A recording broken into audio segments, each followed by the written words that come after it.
What do you think of the Angels' chances to finally put Ohtani in the playoffs?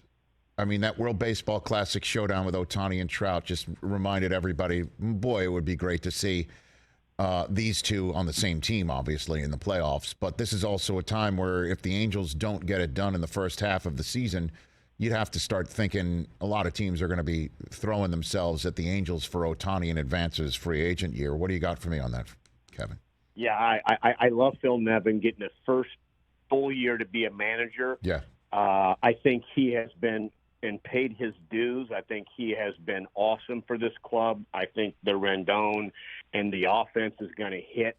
He's going to be back healthy, and the Trout and the Ohtani, okay, all of that. How are we going to close and get 9 outs at the end of the game? How are we going to compete against the mighty Astros, who are almost like the Dodgers in the West that have just dominated that division? Because, once again, they draft well. Jim Crane's got his finger on that team. He played baseball. He loves baseball. Dusty Baker couldn't have been any more perfect to bring in after the whole 17 stuff. And you know what? They just keep plugging away. So now the Angels, do they compete this year? Do the Rangers compete with Bochy? I love Nevin and Boch managing. They're baseball dudes.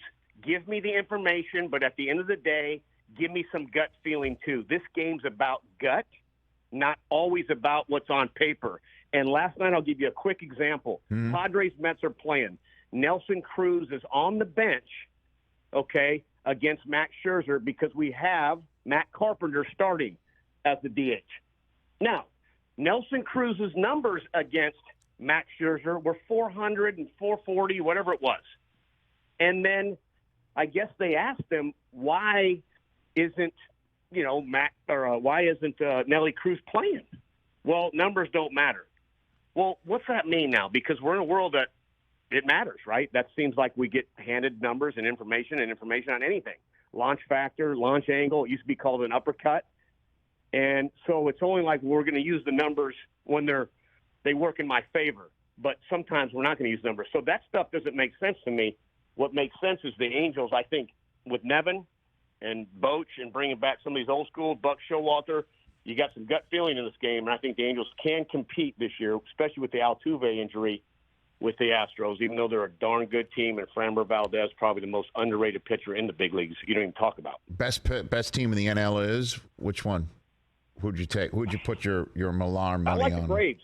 You do? If you were to say, like, right now without getting all into the numbers and all that, yeah, I think the Braves are a good ball club. They're signed long-term. I think Anthopoulos has done a great job over there in Atlanta.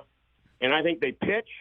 They have enough stuff. But, I mean, I'm not going to discount the Dodgers. I mean, Dustin May being back and Urias, I mean, my goodness gracious, and what they've done. But, they're going to have to overcome some stuff, and that's typical. But right now, I'd say the Braves. Okay. Catch the Rich Eisen Show every single day on the Roku channel, 12 to 3 Eastern, for free.